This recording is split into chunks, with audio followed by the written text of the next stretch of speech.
Hi everyone, welcome back to my craft room. If you're new to my craft room, then welcome. Today I am going to be making a little tiered tray. This is going to be a quick and an easy project. I mainly wanted to get this, I don't have a tiered tray, and someone had asked me, her name was Mary, one of my subscribers, about doing tiered tray bundles. She said they're quite expensive. She's been looking for these bundle things and they run around $35, so I'm figuring we can make some with Dollar Tree products for much cheaper than that. So anyway, I need a tray. I don't have one. So I picked up these burner covers from Dollar Tree that I'm going to make my tray with.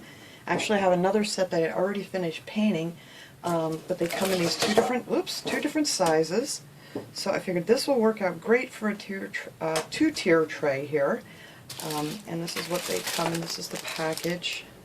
And find these over in, like the cooking section where they have, all your different doodads. And then you're going to need two of these candle holders. I'm going to use these to put in the center to hold this up, and I want it a little bit higher, so I'm going to glue two of these together.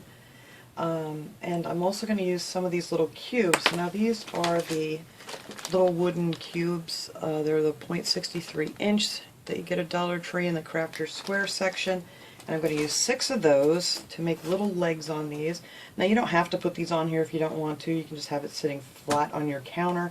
But I thought it would be kind of cool to just raise it up just a little bit with some little legs on it. So we're going to paint those too.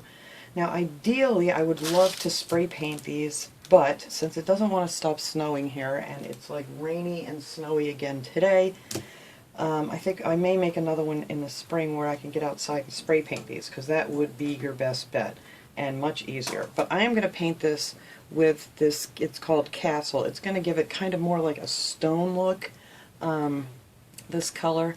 You can paint them any color you want to. I mean, you could do them in white, you could do them anything.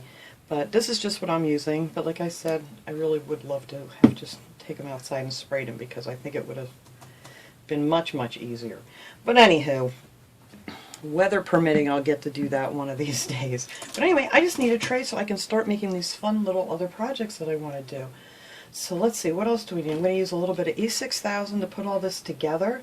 And I think that's it. You're just going to need some brushes and some glue, and then I am going to put around this edge, just to give it a little character here, I'm going to use some of this thinner nautical rope that they have at Dollar Tree. So I'm going to use that on here, and that's another option. You don't have to do this either if you don't want to. I'm thinking you could make this thing for like $3, depending on how you want to paint it. And if you didn't even want to paint it, you could just leave it this white that it already is and just have a white tray. But I wanted to color it. So what I'm going to do here is I'm just going to paint these, and I'm going to give them 2 coats. Let me set this one aside here somewhere in this mess. I'm just going to give this 2 coats of this Castle, and I'm just going to brush it on for this part. Okay, come on out of here. There we go. I don't want a lot here, because I'm not going to do this whole thing on camera, I promise. And this stuff, it holds pretty good onto metal and glass and stuff, so I do love that. And this is the, I'm sorry, I didn't even say, it's the Folk Art chalk paint.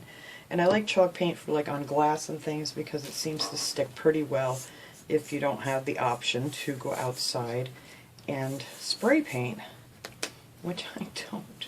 I wish it would stop snowing here soon. But anyway, this is the color this is going to be, and it's going to come out a nice, like a stone color.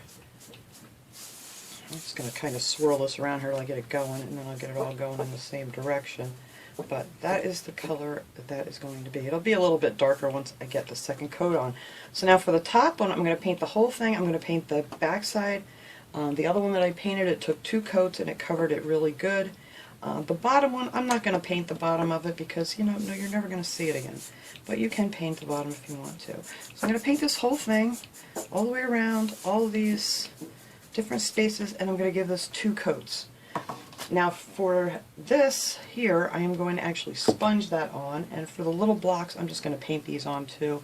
I'm just going to give these each 2 coats of this Castle color paint. So that will be really cool. And these are going to be the little legs. So I'm going to paint all 6 of those up. But like I said, I'll do the rest of this off camera. And now for the candlestick holders, I'm going to use a sponge for that because it's just so much easier. And all you do with that is just go all the way around this thing and just keep sponging on the paint. And it gives it kind of a texture to it. A lot of these little bumpy things go away once it dries, the little bubbles that are in the paint. But I am just going to paint this whole thing, but I'm not going to paint this part here because we're going to glue that together with the E6000. But that's all I'm going to do is how I'm going to paint these, and I'm going to give this 2 coats too. So I'm going to finish painting all these up here, and that's all I'm going to do is just sponge this stuff on real good. And then after all this dries, we'll come back and show you how I'm going to put this all together.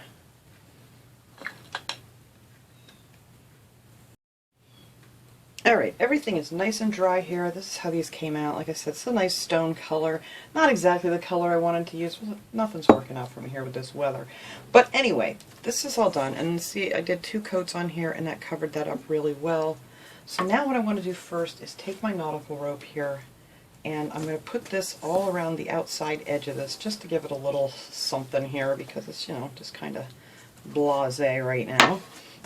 So what I do is I put a little bit of hot glue on the end here so this doesn't unravel, and I'll show you when I get, I still got paint under my fingernail, I'll show you when I get to the other end here on how I do that. So I am just going to put some hot glue right up underneath this rim here. You don't want to do too much at one time on the metal because the hot glue cools really fast when you're doing it on, I got it all oozing out. On glass or metal is what I'm trying to say, is it cools really quick. So you just kind of want to do small sections at a time so you don't worry about it cooling too fast on you.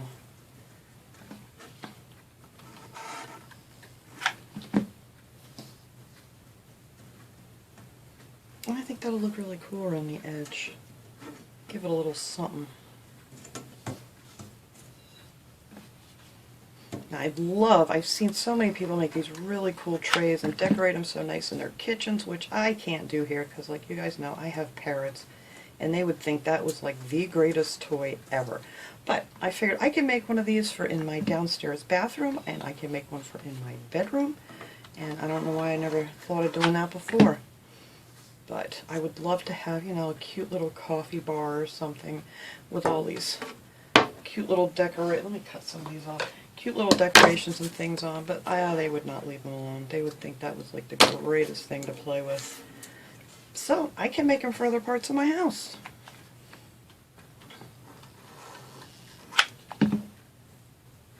And that's what we're going to do. And when she asked me, Mary, my one subscriber, asked me about the tiered tray bundles, I thought that would be so much fun to make. And I'm sure with everything you can find at the Dollar Tree that we can make it really affordable. Alright, so let me get this around here. I just want to show you how I get these ends done here. And if I'd stop getting it where I don't want it, that'd be great. Alright, so let's see. That's pretty close here. Alright, so we're going to cut this off. That'll fit right down in there. Now see how these they want to come apart. Let me find my little finger protectors here so I don't burn myself. So these are the little finger protectors from Dollar Tree that you can get in the Crafter's Square section. So I just like to work a little glue down in there and just kind of twist them together so they don't come apart on you. And then just trim off any excess glue there, and then that should fit down in there just nicely.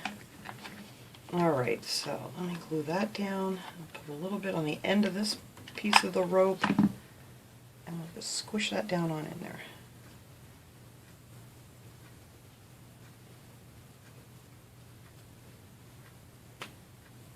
There we go. And that went together pretty nicely.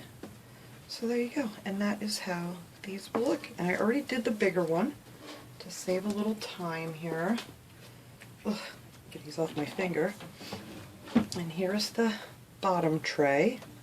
And I want to kind of find my ends. Where is my end? Wow, I glued this one together pretty good. I think that's the end right there. And then this one would be right here. So these are going to go together just like that. So I'm going to go ahead and glue these little guys together so they'll have a chance to dry here. I'm going to use my E6000, but I'm also going to put a couple dabs of hot glue on here to hold this. It's kind of like a clamp is the way I describe it. A lot of people ask me why I do both glues, but I like to keep working on my projects here, and it takes, you know, a good 24 hours for this E6000 to hold, but this stuff holds like crazy. So I like to put in a couple of glops of hot glue. That way, after I glue these together, I can keep right on working. I don't have to wait for that E6000 to completely dry. So that's how they will look. Make sure I don't have any of this glue, too much of this glue sticking out.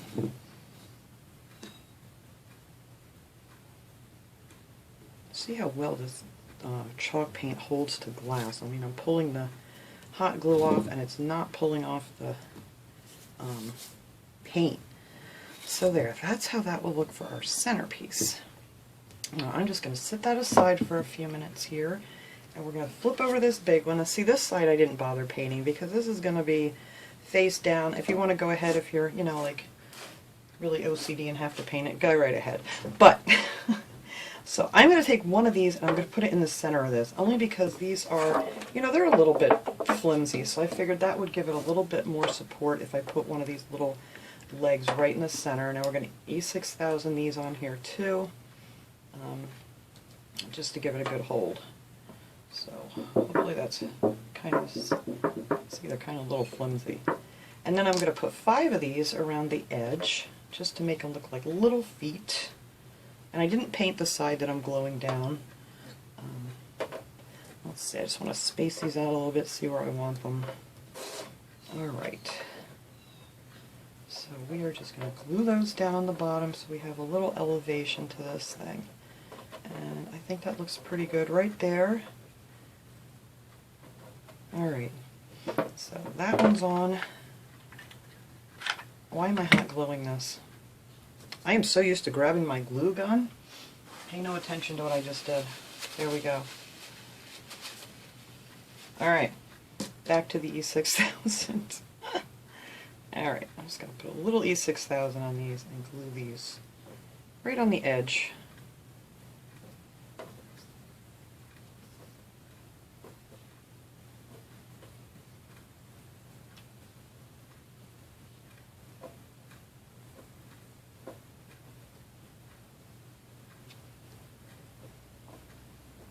And you can go ahead and measure this out if you want to be absolutely precise where you're placing them. But I'm just kind of eyeballing it here. Alright, so that is where the little legs are going to go, and that one's going to be our little support for the center. And that is that. So now I have to wait for these little guys to set up, and then the last thing we have to do is just glue this together. So after this dries here and this glue sets, I'm going to come back and flip it over and finish this up.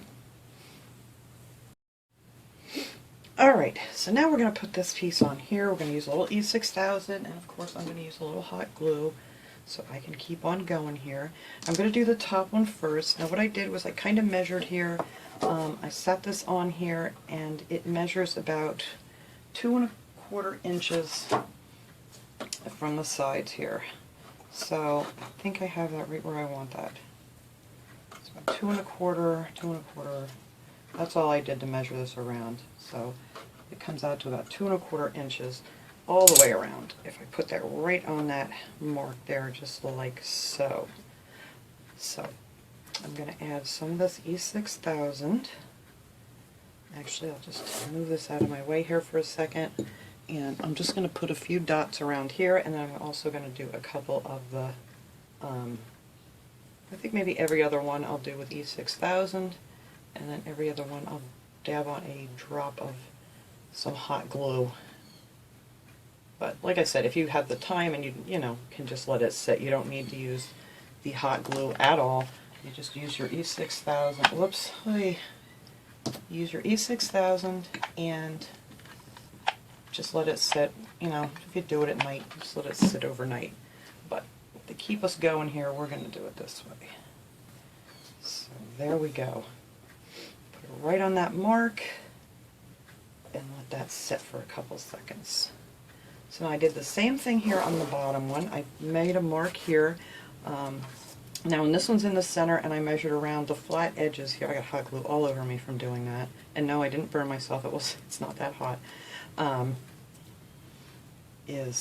just measure from the flat sides here.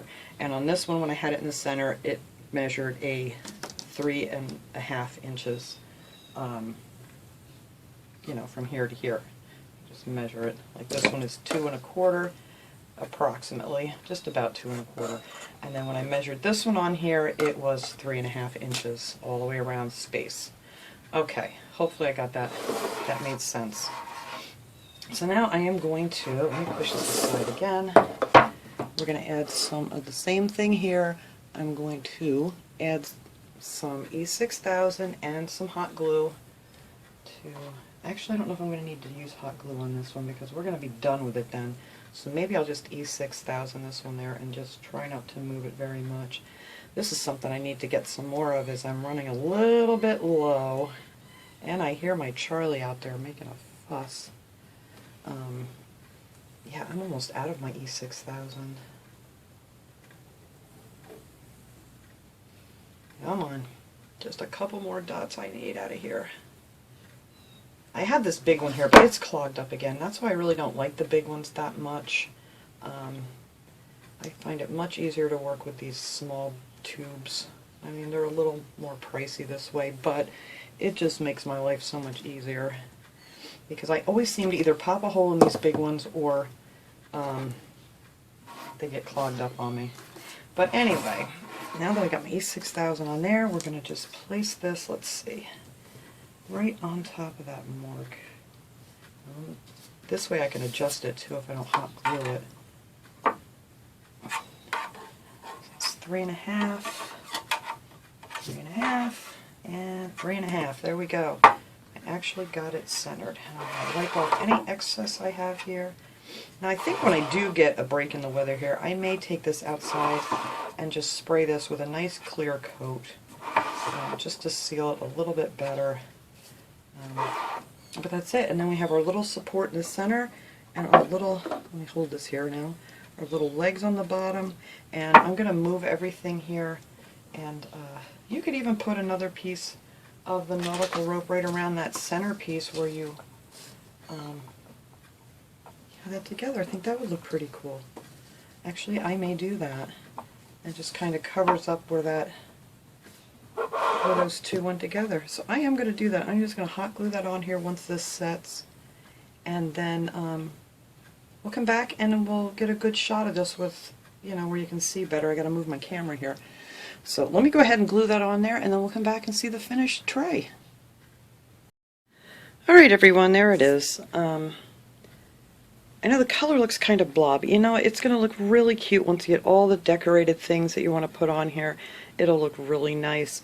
I wanted a nice neutral color, so you could use it for any holiday, any season, you know, whatever you however you wanted to decorate it. So yeah, that's why I wanted to do it in this kind of stone gray color. But like I said, any color you choose you can do. Now what I did do on the bottom here was I added a few more of these blocks, which I don't even know if I'm going to bother painting them because you're never going to see them again, but you could paint them if you wanted to, because this was just still a little bit too flimsy, and now it's got a nice sturdy hold to it, so it's not going to wobble on you. But that was it. I mean, this is a nice cheap easy alternative to a tiered tray. So thanks so much for watching everybody. I hope you enjoyed this little project. I will see you guys all next time. Have a great day everyone.